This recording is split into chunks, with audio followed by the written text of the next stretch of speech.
கடலூர் மாவட்டம் பண்டி வட்டம் திருத்துறையூர் கிராமத்தில் வந்து சிவலோக நாயகி உடனேயும் சிஷ்டகுணார் திருக்கோயில். சுந்தரர் வந்து பாடல் வந்து சுந்தரருக்கு கோச்சிக்கின்னு பாடல் கிடைக்கலன்னு கிளம்பி கேப்பாக்கம் போனார். கேப்பாக்கத்தில் போய் கேரூபம் எடுத்து திருப்பி வந்து தடுத்தா கொண்டு இட்டுன்னு வராரு சுந்தரர்கிட்ட வந்து இங்கே காட்சி கொடுத்து இங்கே தவநெறி தந்த இடம் சுந்தரருக்கு. அருள்நந்தி சிவாச்சாரியர் இந்த ஊர்லேயே பிறந்து இந்த ஊர்லேயே வளர்ந்து சிவசமாதியானவர் எதிர்க்கு இருக்கு.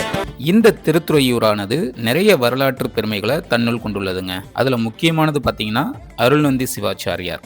இவர் சைவ சித்தாந்தத்தின் முக்கிய ஆசாரியர்களில் ஒருவருங்க. ஸோ நமக்கு எல்லாருக்குமே தெரியும், சைவ சித்தாந்தத்தின் அடிப்படை நூலான சிவஞான போதம் அப்படின்ற அந்த நூலை எழுதியவர் மெய்கண்டார் அப்படின்னு. ஸோ அந்த மெய்கண்டாரினுடைய சீடர் தான் இந்த அருள்நந்தி சிவாச்சாரியார். இவர் வாழ்ந்த காலம் பார்த்தீங்கன்னா 13ஆம் நூற்றாண்டு.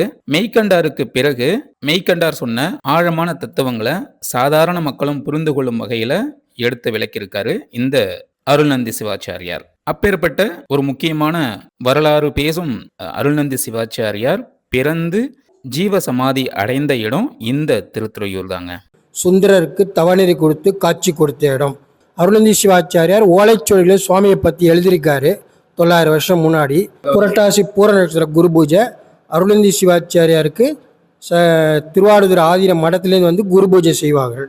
புரட்டாசி மாதம் பூர நட்சத்திரம். அதற்கடுத்த சிறப்பு பார்த்தீங்கன்னா, ஏற்கனவே சொன்ன மாதிரி இந்த கோவிலானது 63 நாயன்மார்களில் ஒருவரான சுந்தரரால் பாடல் பெற்ற திருத்தலங்க. சுந்தரர் இந்த திருத்தலத்துக்கு வந்து இங்குள்ள சிவபெருமானை மனமுருகி தேவார பதிகம் பாடியதாக கூறப்படுது. சுந்தரர் திருவெண்ணநல்லூரிலிருந்து இந்த திருத்துறையூருக்கு வரும்பொழுது குறுக்கே தென்பெண்ணை ஆறுல இரு கரை புரண்டு வெள்ளம் போயிருக்குங்க. முன்பு தென்பெண்ணை ஆறா இருந்திருக்கு, இப்ப அது மலட்டாரா சொல்லப்படுது. சுந்தரரால அந்த ஆற்றை கடக்க முடியாத நிலையில அக்கறையில இருந்துகிட்டே சுந்தரர் இந்த இறைவனை வேண்டி மனமுருகி பதிகம் பாடுறாரு.